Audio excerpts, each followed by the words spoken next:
Hi everyone, this is again Froilan John Idos from I2 Prime Realty, and I am here once again in Ayala West Grove in Silang, Cavite, and I'm very excited to feature another new listing that we have. It's this house at my back. This property sits on a total lot area of 510 square meter and a total floor area of 680. Samahan niyo ako as I tour you around inside this property. Tara! But before that, before we get inside, let's first take a moment to appreciate muna yung facade ng property. It's very classic, and from the outside, you know already that it's going to be very huge property inside, and it has a lot to offer. So on the right side, on my right side, this is the car garage. So it can fit to 4 vehicles. Okay? So now, from that side, if we go this side, dito yung pinaka-entrance natin going inside the property. So you have a gate over here. And so outside, you have a mini landscape garden. And once you get inside the property, you also have like a mini landscape garden over here. And that gives you access all the way to the car garage. Then from that side, if we move towards this side naman, um, you, the helpers and the drivers, they have access there sa garage, pero they also get access over here. So, papunta doon sa helpers area natin, yung maids quarters and yung mga yung drivers quarters, no? So, mamaya, when we get inside the property, I'll show you. Pero bukod doon, yung stairs na yon, if you see that, that gives you direct access all the way to the swimming pool. So mamaya I'll show you yung swimming pool pagpasok natin sa property. So tara, samahan niyo ako. Okay, so if you notice, this property, it's uphill, but no need to worry because this property comes with a lift, no? So papakita ko yan sa inyo mamaya pagpasok natin. And what I like about uphill property, so definitely it gives you a better view kasi you get to see your neighborhood, the peaceful community inside Ayala West Grove. Okay? So this is the stairs going up. So this is going to be your main door. But before we get inside, the owner requested to have this. If naniniwala kayo sa mga feng shui, kasi yung iba, they want yung flowing water. So that can also be an option, or fountain. So you can set that up over here. Okay? So now, when we get to this side, this is the main door. It's a 2-door. It's a solid wood. This one is made of mahogany. Okay, come on. Sorry. Before we get inside the property, let me first take off my shoes. Of course, the sanitation is a top priority dito sa bahay na to. So we first took off our shoes. So when we get inside, this is what will welcome you. So dito pa lang sa living area, it's a high ceiling. So there's a good chandelier sa taas. And maganda yung vibe na high ceiling kasi ang laki tignan ng property. Although malaki naman siya talaga, no? Kasi mamaya I'll show you yung mga bedrooms. So yung mga cuts ng bedrooms are really big. Pero dito pa lang sa living area natin, sobrang laki niya. So if you have a huge family or you have a lot of friends who wants to come over, so this is where you entertain them. So meron tayong mga huge windows. And then you have here the television set. Then there's also a fireplace, although this is just an effect. So digital siya yung fireplace natin. Then you can set up your center table over here. Then the sofa, all are included na. Okay, so from this side, we have two parts, no? First, kasi bali 3 floors tong property na to. Ito yung pinaka living area natin. Pero yung mga bedroom, yung ibang bedroom nasa taas. Then sa baba, nandun yung theater. Meron din tayong provision for studio, which later I'll show you. Pero first things first, I'll show you yung bedroom dito. Then maya tayo akyat. Okay? So from the living area, nandito yung sinasabi ko sa inyo. This property is uphill siya. Pero there's already an installed lift. Ayan. So there's no need to worry if you want, go up or down. Very convenient because there's lift over here. Okay? So the first bedroom is right here. So if you live with maybe seniors, or this can be the bed for elderly, but if this can also be used for guest room, or depending on your preference on what you want to do with this space, this can also be an office area. So if you are doing work from home and you need a space for office, so you can turn this to your office space. Okay, and it comes with a split type aircon already. It's already installed. Okay, come on, let's go to the next part. So from here, we have a common um, toilet here. It's a powder room for guests. And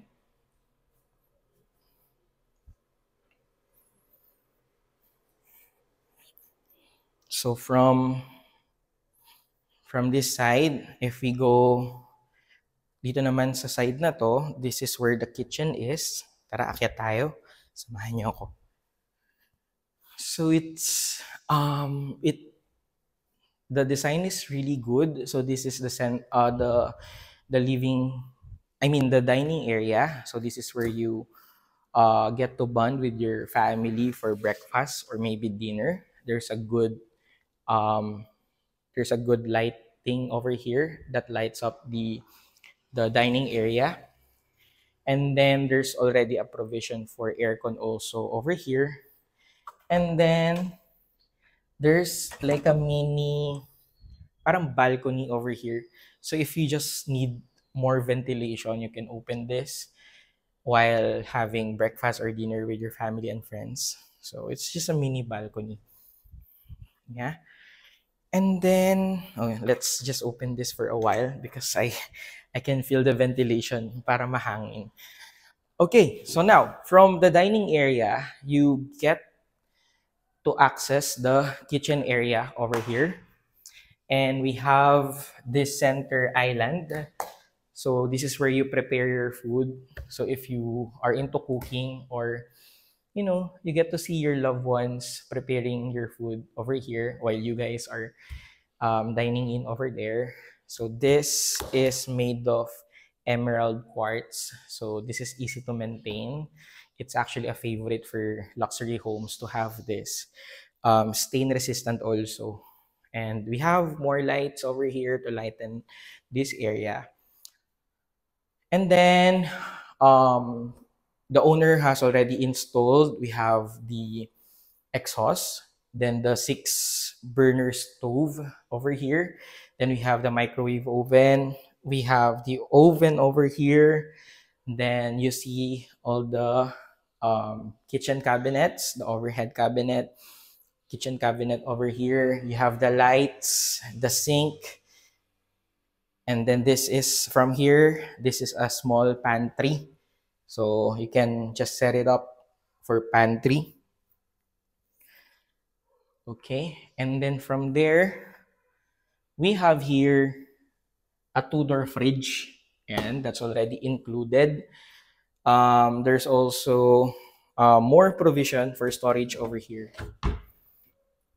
Okay, so now, samahan nyo ko before we go to the bedroom. Let me first take you outside.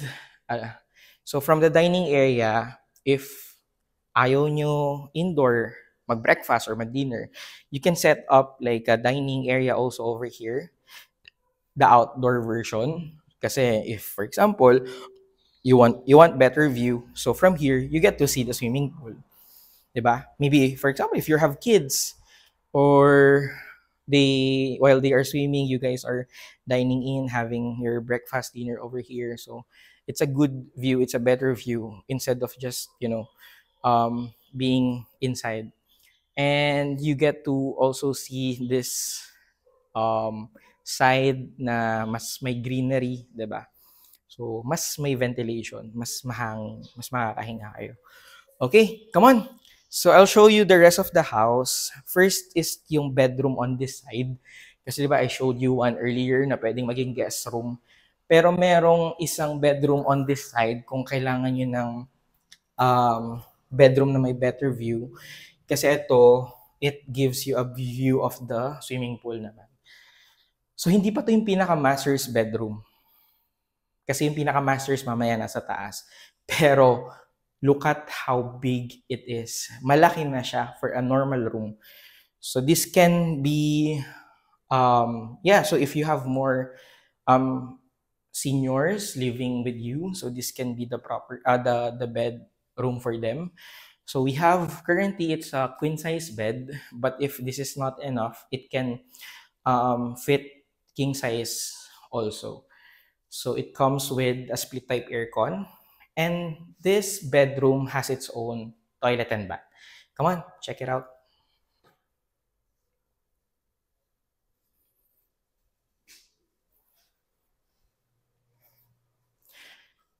So it comes with a shower and an automatic toilet bowl. Let me show you. There you go.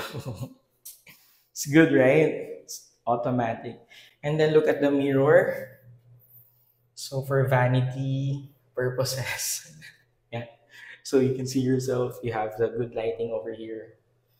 Okay. And then this bedroom, there's a walk-in closet.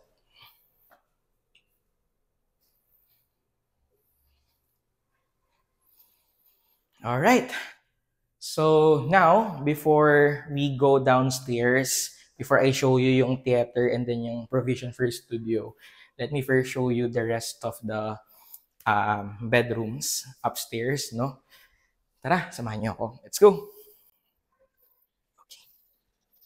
So I hope that you are so far liking this property kasi ako when I first entered this house, I was so amazed kasi they got to maximize all the spaces. And I like also the materials used. It's a mix of glass and wooden materials. So look at the stairs. It's all wood. Um, so the stairs, it's made of wood na mahogany. Ayan, maganda. And you have a good chandelier over here. Good, right? Come on.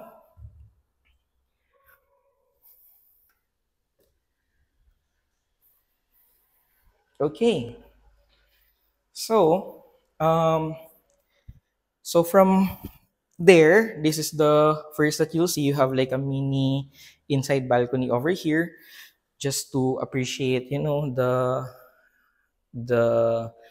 chandelier and also the living area downstairs.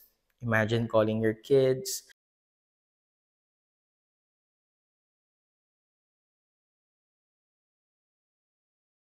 So this one is a good thing to have inside a property.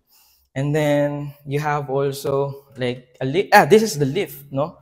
So if you are in a rush and if you don't want to use the stairs, so this can be an option.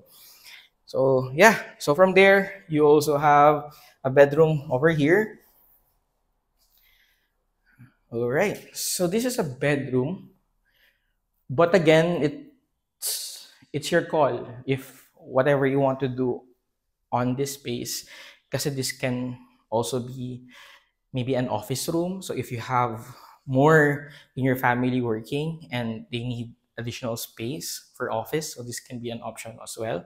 But if this is going to be a bedroom, it has its own um uh cabinets and then the toilet and then the bath.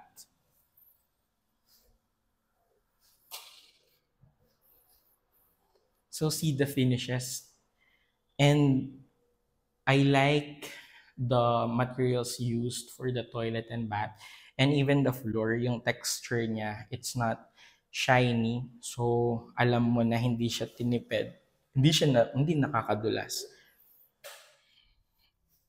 Okay? So let's go. Come. Let's check the rest of the bedroom.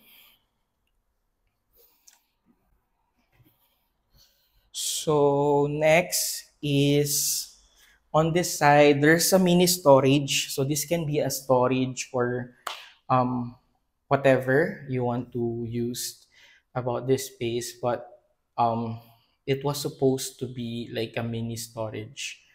So maybe you can put your suitcase, mga maleta, or whatever. So, para hindi na magko-consume ng space sa bedroom nyo. Then, yeah, so there's a balcony over here.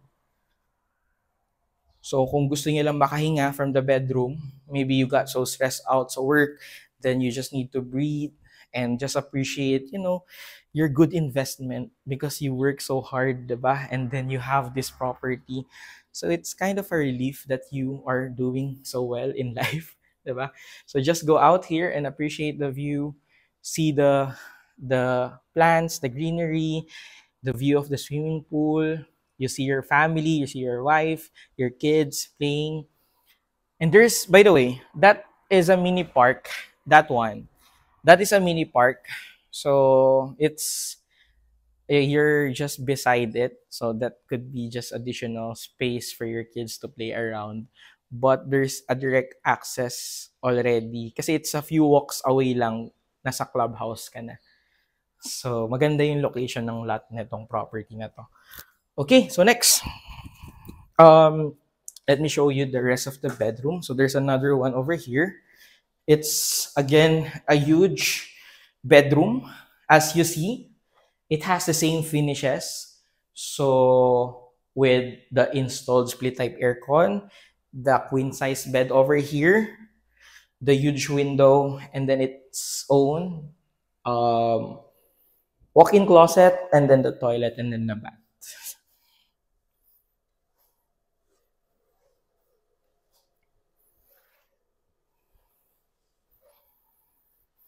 Okay, so now on to the next and then the last bedroom over here. So this is going to be your master's bedroom. So for the master's bedroom, it has its own access to the balcony.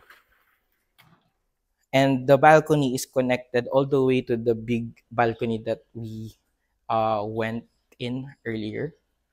And this gives you a good view of the swimming pool area of your neighborhood. So if you just, maybe sipping coffee every morning, you can set up your coffee table over here. Just appreciate life. Diba? Being in this property, it's peaceful. It's very convenient because basically all that you need is already here, and it's very convenient um, to move around. So this master's bedroom, it comes with a king size bed, the two side table, it has a good lighting, it has huge window, and then the split type aircon. And as a master's bedroom, of course, it has its own toilet and bath, and then you have a larger walk-in closet. So if you are into collection of whatever, maybe suit or clothing or dress, so you have enough space for all your things over here. You have a walk-in closet. Then look at this toilet and bath. It's also automatic. Oh, it opened already when maybe it sensed that I'm already inside, so it opened. And you have also the mirror over here. Okay, so yeah, I'll show you first the window with a good view outside. So maybe you can put curtain over there, and then you have this bathtub, and then there's already an installed shower. There's a partition made of glass, and then we have the sink here, and this is what I was telling you earlier, the mirror with a lighting. Okay, so it's good, right? It's really a good master's bedroom. It has enough space. So ako, I am so far enjoying this property tour kasi I really enjoyed, I like what I'm seeing. And you'll be surprised about the amount kasi sobrang mura lang nito. I have already added the price um, on the description of this video. So please check it out. And yeah, I hope that you get this property. So on to the last part. So I told you, nasa taas tayo ngayon. Then let's go at the basement area. Nandun yung isa pang exciting part of this house tour. Okay, so let's go down.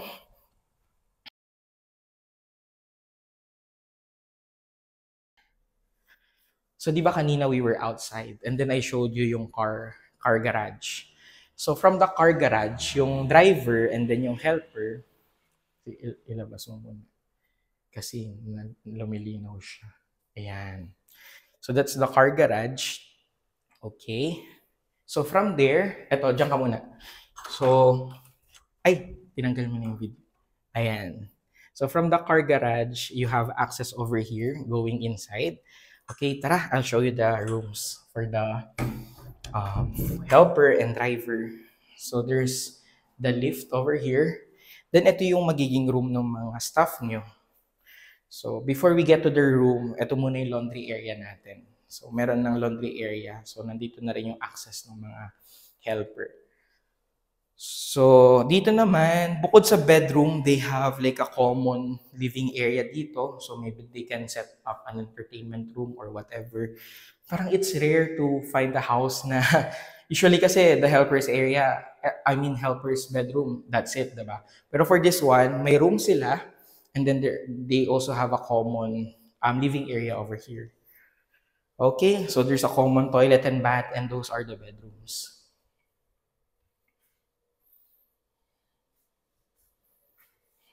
That's the common toilet and bath, and that's for your driver, and the other one is for your helper. Okay, so on to the last part of this video. Let me show you first this space. It's open layout. It's just an additional space depending on you on how or what you want to do in this special area. But for some, the reason why they added this because there are people who are maybe into music. So we have the theater beside it. So if gusto niyo talagang i-maximize tong space, you can turn this to like a music studio to do that interest of yours if you're into music. But if not, this can also be a storage or whatever for whatever use kung ano yung gusto nyo, no? And then, this is the common toilet and bath. So, no need to go up if you feel like you need to go to the toilet. Then, the last part is this. Look at this mini theater. See? No need to go far if you just want to relax with your family and friends. And you just, maybe go play some Netflix movies and then chill and relax. See, after I made this video, it's a very huge house. It's there's a lot to explore about this house. So I really enjoyed it. It's tiring, but I'm really having fun because there's just so much space. There's so much to do inside this house. And yeah, I really, really hope that you enjoyed watching this video the same way as how much I enjoyed it. Kasi, ayun, it's very rare to find a house that has it all. So imagine having a house with your own movie theater, diba? That's not something usual in the market. So yeah, if you are interested about this house, if you Like what you saw dito sa video na to, it's definitely 100% better if you see it in person. So I'll be very happy to give you a tour around this property. Just send me a message. I've added my contact number on the description below. And yeah, I'm very, very excited to see you. And we have, again, all the listings in the market, whether here in South, in Manila, or wherever in the Philippines. So just let me know. Our team will be here to assist you. So again, this is Froilan John Idos from I2 Prime Realty, and thank you for watching. And I hope to see you soon. Bye!